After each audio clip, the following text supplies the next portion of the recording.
இந்த ஃபோனுக்கு மேலே மாட்டியிருக்கேனா 2 கொம்பு மாதிரி இதுதான் வந்து கேம் ட்ரிகர்ஸ். ஆக்சுவலாக இதை எனக்கு ரொம்ப நாளாக வாங்கணும் அப்படின்னு சொல்லி ஆசை. ரொம்ப வருஷமா எனக்கு ஆசை இருந்தது.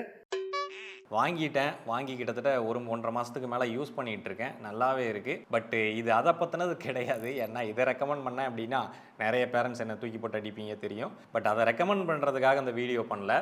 ஆக்சுவலாக இதில் இருக்கக்கூடிய ஒரு இன்ட்ரெஸ்டிங்கான இன்ஜினியரிங் பாருங்களேன். நம்ம ஃபோனோட டச் ஸ்க்ரீனு டச் பண்ணால் ஒர்க் ஆகுது. அது எப்படி ஒர்க் ஆகுது? அதில் இருக்கக்கூடிய கெப்பாசிட்டிவ் ஸ்க்ரீன், இதில் இருக்கக்கூடிய கிரிட் லைன்ஸில் வந்து எலக்ட்ரிசிட்டி பாஸ் ஆகும். அந்த இடத்துல ஒரு சின்ன கெப்பாசிட்டன்ஸ் உருவாகும். ஸோ நம்ம விரலை வைக்கும்போது நம்மளோட உடல் வந்து ஒரு கண்டக்டர் அப்படின்றதுனால அதிலேருந்து சில எலக்ட்ரிசிட்டி வந்து இது மூலமாக கான்டாக்ட் ஆகி டிஸ்டர்ப் ஆகி அந்த டிஸ்டர்பன்ஸை சென்ஸ் பண்ணி தான் நம்ம அங்கே டச் பண்ணுறோம் அப்படின்றத இந்த மொபைல் வந்து ஐடென்டிஃபை பண்ணுது. அப்போ அந்த டச்சை வேலை செய்ய வைக்கிறதுக்கு கண்டிப்பாக நமக்கு ஒரு கண்டக்டர் தேவை இல்லையா? இப்போ அந்த பென்னு பிளாஸ்டிக் இதை வச்சு நம்ம பண்ணுறோம் அப்படின்னா நமக்கு எந்த விதமான டச்சும் ஒர்க் ஆகாது. ஆனால் இங்கே மேலே இருக்கக்கூடிய இந்த ட்ரிகர் இருக்கு இல்லையா, இதுவும் வந்து பிளாஸ்டிக் தான்.